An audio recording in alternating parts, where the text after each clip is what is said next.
Bienvenue, je suis Aglaé et je vous aide à mieux crocheter. Dans cette vidéo, je vais vous montrer comment faire des noppes. En fait, je vais vous montrer la meilleure façon de faire des noppes. On va voir ça tout de suite. Mais avant, qu'est-ce qu'une noppe? Eh bien, une noppe, c'est cette petite boule-là qui est constituée de plusieurs mailles et qui donne du relief sur un ouvrage.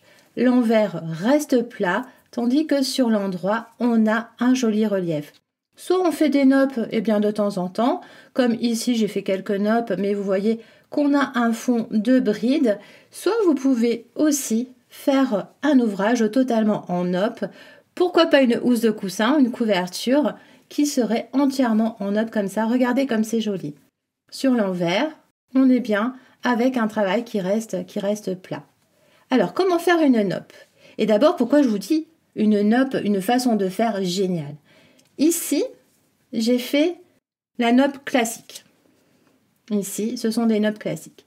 Ici, c'est la méthode que je vais vous montrer. Alors comme ça, vous allez me dire, je vois pas trop de différence. Et c'est vrai que comme ça, il n'y a pas trop de différence. Mais vous savez que autant faire les choses le mieux possible et vous allez vite comprendre pourquoi cette méthode va vous faciliter la vie. Regardons d'un petit peu plus près. Ici, c'est la méthode classique. Alors pour faire une noppe, on fait dans la même maille qui est en dessous, là, on va prendre ici, vous voyez dans cette bride, ici, on a fait 5 brides. On a fait 5 brides incomplètes et on va mieux le voir ici, au rang suivant, on a fait des brides. Le problème avec la méthode classique, c'est qu'on a cet espace qui se crée parce qu'en fait, et je vais vous montrer quand on va faire la première noppe, en fait, on va créer un V et puis parfois on ne sait pas trop si on doit piquer aussi dans ce V, dans celui-là. Parfois, bien souvent, on va même rajouter une maille et évidemment, c'est pas ce qu'il faut faire. Donc ici, vous voyez, il y a cet espace-là, ce qui n'est pas très joli. Regardons maintenant ces noppes ici avec la méthode que je vais vous montrer, cette méthode géniale. Eh bien, vous voyez, il n'y a pas d'espace. Il n'y a tout simplement pas d'espace. Voilà, je peux tirer et je vous montre, il n'y a pas d'espace puisque il n'y a pas ce fameux V qui a été créé. Donc là, quand vous faites le rang suivant, vous êtes sûr de ne pas vous tromper. Voyons maintenant comment faire cette noppe. Je vais laisser en fond cet ouvrage avec les noppes parce que je le trouve très joli et je vais vous montrer sur cet échantillon. Donc là, on voit, j'ai fait quelques noppes et on voit bien le relief. Et évidemment, sur l'arrière, ça reste plat. Une noppe se fait sur l'envers du travail. Une noppe est constituée de 3, 4 ou 5 brides et elle est entourée de brides plus petites. C'est-à-dire qu'ici, j'ai fait de mailles plus petites. C'est-à-dire qu'ici, j'ai fait des mailles serrées et ici, j'ai fait une première noppe avec 5 brides. Donc, j'ai continué, donc je mets sur l'envers du travail puisque la noppe se crochette sur l'envers du travail. Donc, je vais faire des mailles serrées et puis là où j'ai envie de faire une noppe, disons ici, je vais faire ma noppe. Pour cela, je vais faire 5 brides. Mais ces 5 brides vont être incomplètes. On va voir ça tout de suite avec la première. Pour faire une bride, je vous rappelle, on fait un jeté. On va faire sa première maille donc sous la maille suivante et toutes les mailles, les 5 brides, vont se faire dans cette même maille. Donc on va piquer à chaque fois dans la même maille. Donc je passe bien sous les 2 brins, sous ce V ici. Donc un jeté, je passe sous les 2 brins, un jeté et je ramène. Un jeté, je passe sous 2 boucles et je m'arrête ici. Normalement, pour une bride, on continue, on fait un jeté et puis on écoule à travers les 2 boucles. Là, je vais m'arrêter ici. J'ai maintenant 2 boucles sur mon crochet.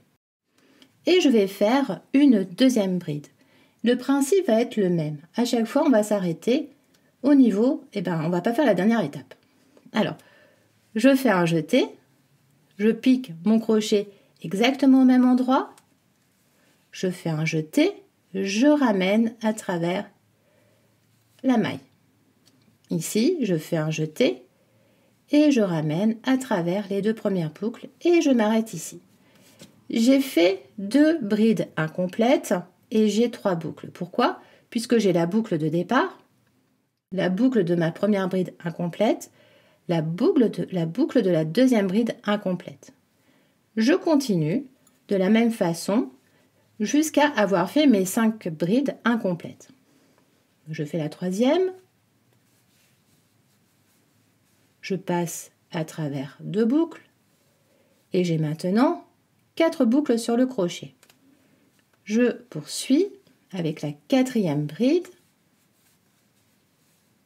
et j'ai maintenant 1, 2, 3, 4, 5 boucles sur mon crochet. Je continue et je vais faire ma 5e bride. Et vous voyez, il faut quand même faire attention ensuite, quand on passe, de bien passer seulement sous les 2 premières boucles et pas plus. Donc 1 et 2.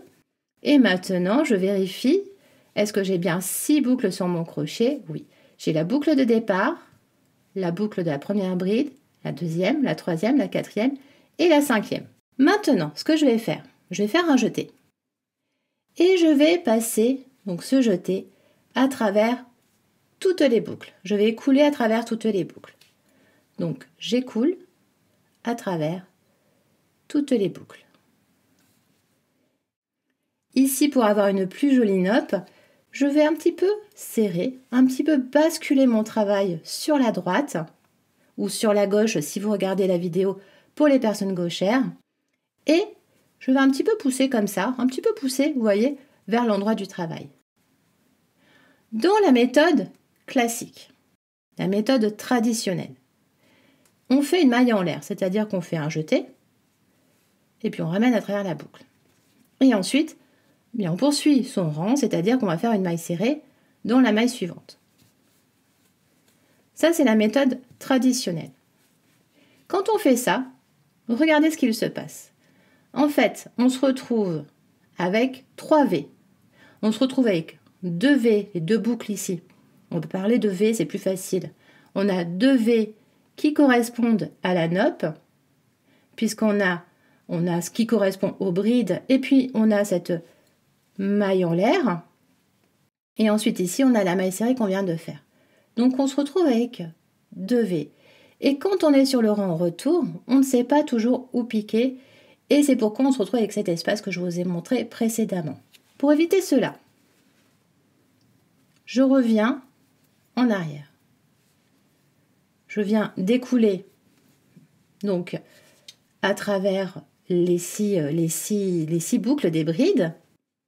Et maintenant, ce que je vais faire, pareil, je décale un petit peu. En fait, je vais directement faire ma maille serrée. C'est tout bête, je vais simplement faire ma maille serrée. Je ne fais pas de maille en l'air, je vais directement faire ma maille serrée. En faisant la maille serrée, en plus, on a quelque chose qui va faire un petit peu plus rebondir, vous voyez. On a une nappe qui est un petit peu plus rebondie. Voilà, c'est très léger, hein, mais on voit quand même la différence. Et puis, je poursuis mon rang. Et cette fois-ci, il n'y a pas de problème. Alors, je vais mettre juste comme avant. Alors, je supprime cette maille serrée pour être dans la même configuration que précédemment. Ici, il n'y a pas de problème puisque vous voyez, nous avons qu'un V qui correspond à la nappe. Ce grand V ici. Voilà, on n'en a pas d'autre. C'est-à-dire qu'ici, on a celui que je viens de faire, le V qui correspond à cette maille serrée. On a le V qui correspond à la nappe. Et puis là, c'est le V de la maille serrée précédente. Donc, c'est beaucoup plus simple quand on vient sur le rang retour. Ce qu'on va faire tout de suite. Alors, je poursuis mon rang. Voilà, maintenant, je suis sur l'endroit du travail. Ici, j'arrive donc au niveau de la nappe. Alors, j'ai fait un rang de bride. Je poursuis avec une bride. Et ici, vous voyez, j'ai simplement à faire une bride dans chaque V. Je n'ai pas besoin de me demander si là, il y a un petit V là, est-ce que je dois faire ici ou pas? Et puis de compter les mailles et de se rendre compte qu'on en a fait de trop. Ici, il y a simplement à faire. Alors là, vous voyez, ici, vous allez passer dessous. Vous avez simplement à faire vos mailles sans vous poser de questions. Et le résultat, en plus, et du coup beaucoup plus joli, puisque vous n'avez pas cet espace que l'on a vu précédemment ici. Je vous remontre maintenant que vous pouvez comprendre la différence. On a ici cet espace qui apparaît quand on fait la méthode traditionnelle, et ici on a une nope qui va être beaucoup plus jolie puisqu'on n'a pas d'espace au-dessus. Vous voyez que celle-ci est un petit peu plus en relief que l'autre. C'est très léger, mais quand même, il y a une petite différence. Voilà, j'espère que vous avez apprécié ce tutoriel. Si c'est le cas, n'oubliez pas de mettre un j'aime. Et puis pourquoi ne pas partager cette vidéo avec d'autres personnes que vous connaissez et qui pourraient être intéressées par des conseils et des astuces au crochet. Et puis ne bougez pas, je vous propose maintenant de farfouiller dans la playlist crochet pour trouver d'autres astuces ou de regarder cette vidéo. À bientôt!